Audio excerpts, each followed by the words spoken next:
Hi, welcome to Talk to Admissions. This is Cynthia Head, and I have a special guest, Taylor Dowdy. She is my niece. She's going into the world of education. For one of her projects, she talked about the admissions process and then the journey of being in the Navy. My nephew is in the Navy, and so I want to share this project that Taylor has. So Taylor, welcome to Talk to Admissions. Hi. Yeah, so I decided to interview my brother because I thought it would be a cool idea because he has a more alternative way of going about things. So the audience here, they're trying to figure out, okay, how do I bridge high school to whatever's next? And we know there's lots of options. So for a second, I want to talk about your journey why you chose college, what your pathway was. And we are looking at the ACT, like how did the ACT impact you as you were making your college decision? I decided to go the college route, honestly, because I was contractually obligated. I graduated high school a year early. And honestly, part of me being able to do that was the ACT. If I had not had as high of an ACT score as I did, then I would not have been able to be given that opportunity. And therefore, I would not have been able to go to college and kind of start this unique academic process that I am on. So did you just fall into your good score, or did you put effort? What does that journey look like for you? Lots of time and lots of effort. Like, it really took becoming comfortable with the test and the test structure. So yeah. Awesome. And all that effort's paying off for you now. So we're super proud of you. Yeah. Okay. Now, Sean.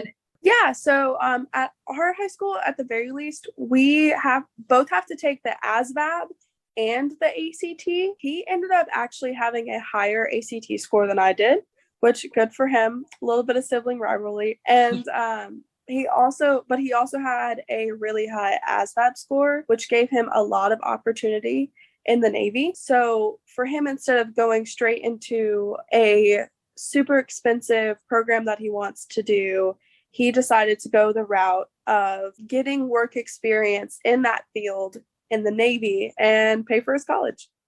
Awesome. So as teenagers are listening to this and they're making choices, and what advice would you give? It's a junior or families of juniors that would be listening to this. Look at all your options. I know that the ACT is expensive, but it's worth the effort, I'd say. But also, it's not your only option. There are trade schools.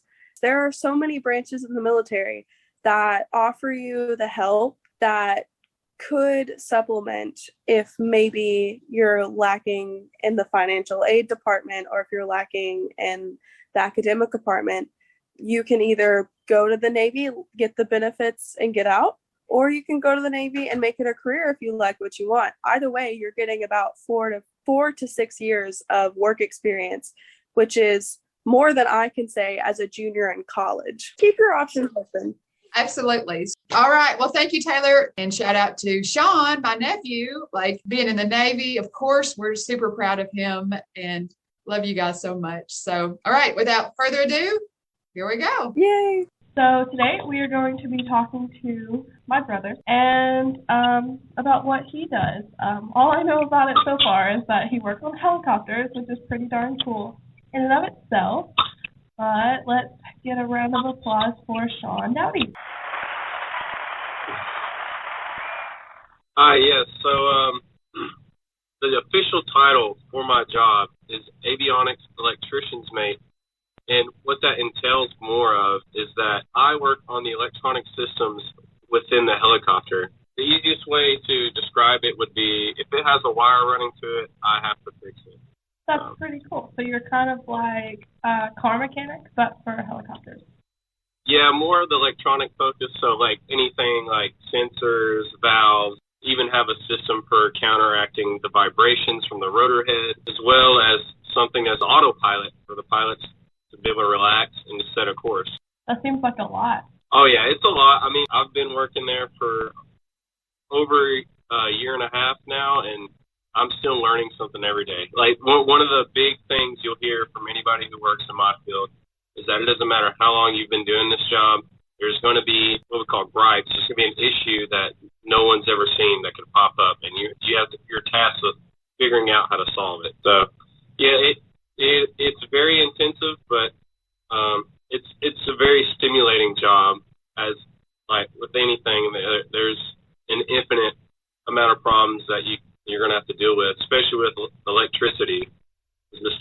as it is. Yeah. So sounds like a lot of problem solving, like what we learned about last week with coding. But instead of on a computer, it sounds like it's a little bit more like hands-on. It's more of like the associated equipment with computers, like basically like what we call avionics, which is basically the computers within like any kind of helicopter, plane, any aviation aircraft.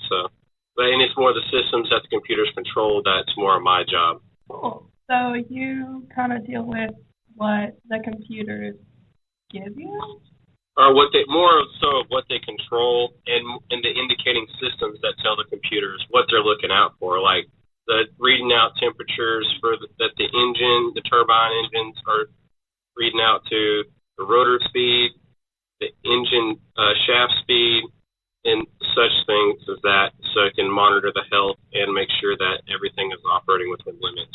Oh, cool. Okay. So it's so much to take in. Like, it sounds like there's so much that you do for your job. How did you end up here? Like, how did you decide to go to the Navy? So, primarily, I would say it was to travel and for the experience in itself. It's probably the easiest way to get into the aviation field. And there's many benefits that come with that, such as college, I get health care, I get free housing, food. I mean, there's just a ton of benefits. I mean, it's definitely not the easiest thing, and it's not for everybody.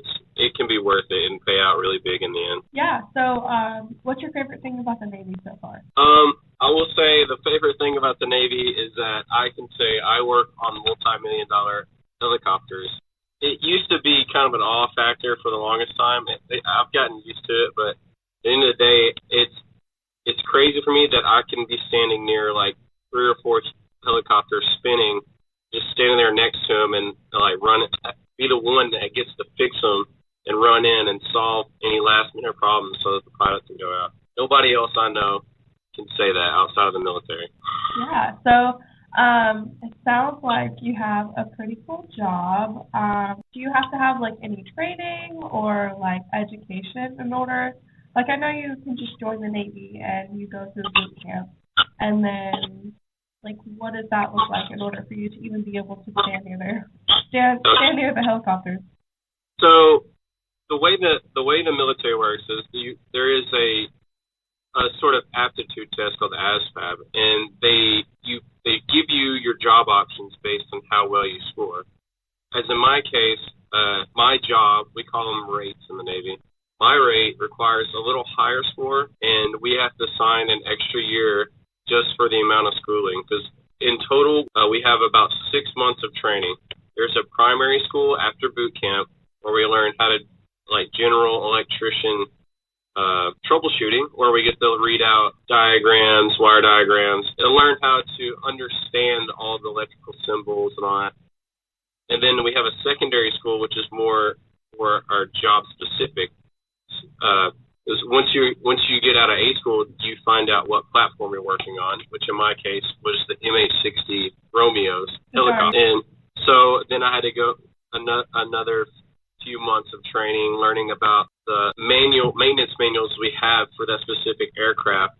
And then we actually had a mock helicopter. We would go and point out components on the helicopter as well as simulated troubleshooting, so we can kind of understand in what methods we need to use to figure out a problem. Because you're not really going to know the components and how they work until you spend time working with them. It's just a set of good base knowledge for anybody who's working on the platform. Yeah, so it's kind of like a test dummy. Pretty much, yes. So, nothing is created for the real thing, but it's close as you can get. So in total, how long was boot camp? So in my case, I went through during the pandemic. So normally it would have been 8 weeks. I ended up spending 10 weeks because I had to quarantine twice.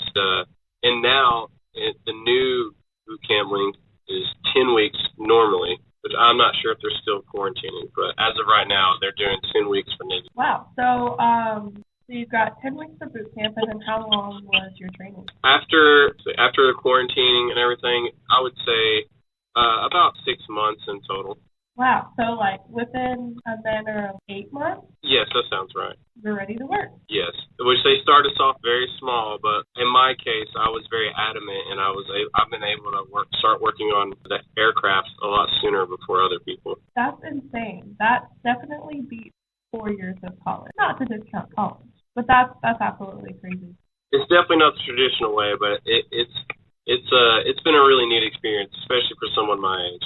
Yeah, that's something that we kind of highlighted on in the last episode, is that, you know, college is a good way to go, but there are so many other ways that you can get really cool jobs like yours. Oh yeah, you're definitely not kidding. That trades are definitely underrepresented, and especially the military is a great way to transition into the trade world, but also have the option for college. Which in my case, I'm probably going to do both, just because of the opportunities I've had and the skills that I've gotten. It really does help me for my future. That's awesome. So you've done 8 months of training. How long are you in the Navy? Like, you have to sign a contract? So standard contract times, it really depends on the job you get, but generally speaking, it's usually 3 to 4 year contracts. In my case, it was a 5-year contract because I had to sign on extra time just for all the schooling I had to go through.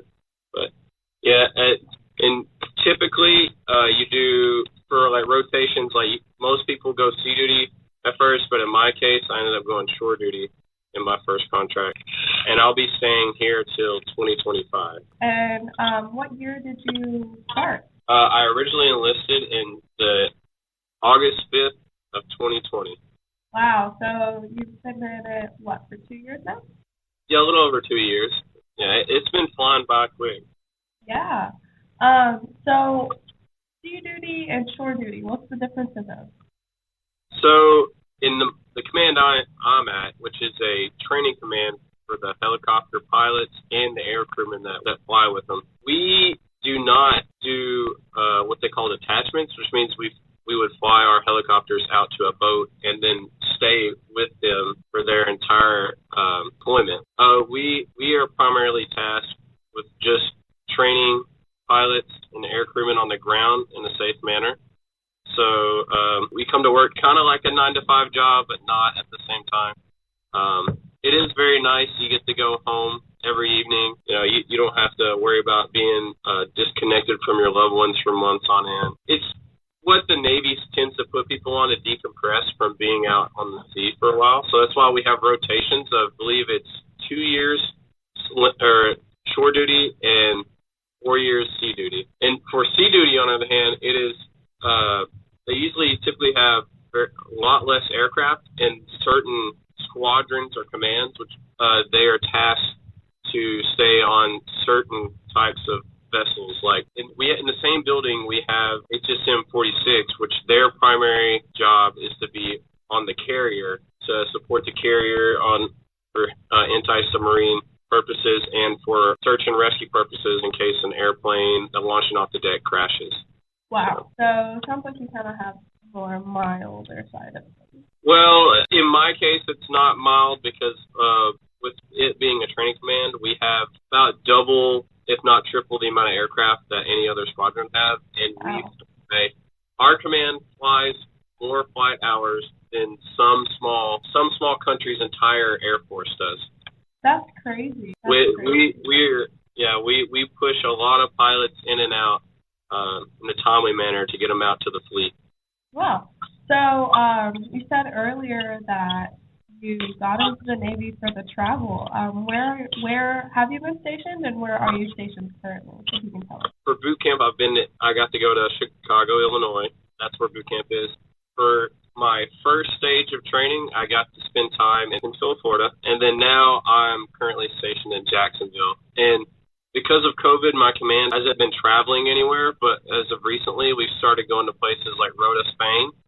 And for the hurricane that just happened, we flew our helicopters and a lot of our people over to Birmingham, Alabama to keep them out of harm's way. But other than that, our command also goes to the Bahamas for special training for the pilots. That's so cool. So you're in Jacksonville, Florida right now. How far away is that from home? It's about a 10.5-hour drive, I believe, about 700-800 miles. You can do it in a day, but I mean it's closer than most people could. Which, for reference, I grew up in West Tennessee, so it's a little ways away from Jacksonville, but it's still closer than, it'll say, if I was in Japan or Spain or in California.